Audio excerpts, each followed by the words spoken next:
Hello guys, நம்ம இன்றைக்கி என்ன பார்க்க போகிறோம்னு பார்த்தீங்கன்னா, பிரியாணி ஸ்மெல் கேட்டாவே நம்மளாம் விட மாட்டோம். பிரியாணி எல்லாம் வேற கிடச்சிருச்சு, சும்மா விடுவோமா? வாங்க பார்க்கலாம். அதுக்கு வந்து பழம் வந்து கொஞ்சமாக நெய் ஊற்றிட்டு நல்லா வாட்டினதுக்கப்புறமா சர்க்கரை வந்து 3 அச்சு சர்க்கரை வந்து உருக்கிட்டு அது கூட ஆட் பண்ணிக்கிட்டேன். அது கூடவே வந்துட்டு தேங்காய் வந்து ஆட் பண்ணிக்கிட்டேன். தேங்காய் ஆட் பண்ணி நல்லா மிக்ஸ் பண்ணி எடுத்து அதிகமாக இருந்தனால நான் கொஞ்சமாக அதிலேருந்து மாத்திரம் எடுத்துக்கிட்டேன். அது கூடவே வந்துட்டு நம்ம வந்து ரவை ஆட் பண்ணிக்கலாம். அது கூடவே வந்துட்டு அது ரவை குதிர்ந்து வர அளவுக்கு பாலும், அதுக்கப்புறமா பார்த்திங்கன்னா சர்க்கரையும் ஆட் பண்ணிக்கிட்டேன். அதை வந்து நல்லா மிக்ஸ் பண்ணி விடலாம். அப்போ வந்து எனக்கு ரவை குதிர்ந்து இல்லை, அதனால் நான் மறுபடியும் கொஞ்சம் கூட வந்துட்டு பால் வந்து ஆட் பண்ணிக்கிட்டேன்.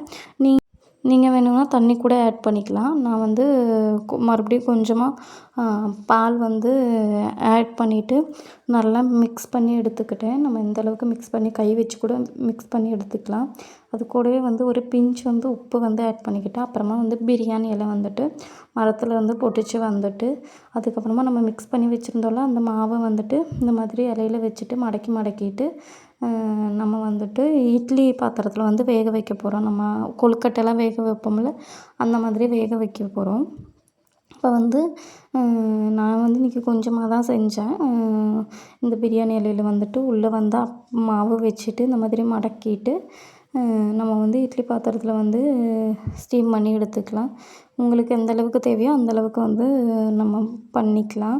இது கூடவே வந்துட்டு ஏலக்காய், நட்ஸு பவுட்ரு இதெல்லாமே ஆட் பண்ணிக்கலாம். நான் வந்து இன்றைக்கி ஒன்றுமே ஆட் பண்ணல, சிம்பிளாக தான் நான் வந்து செஞ்சேன்.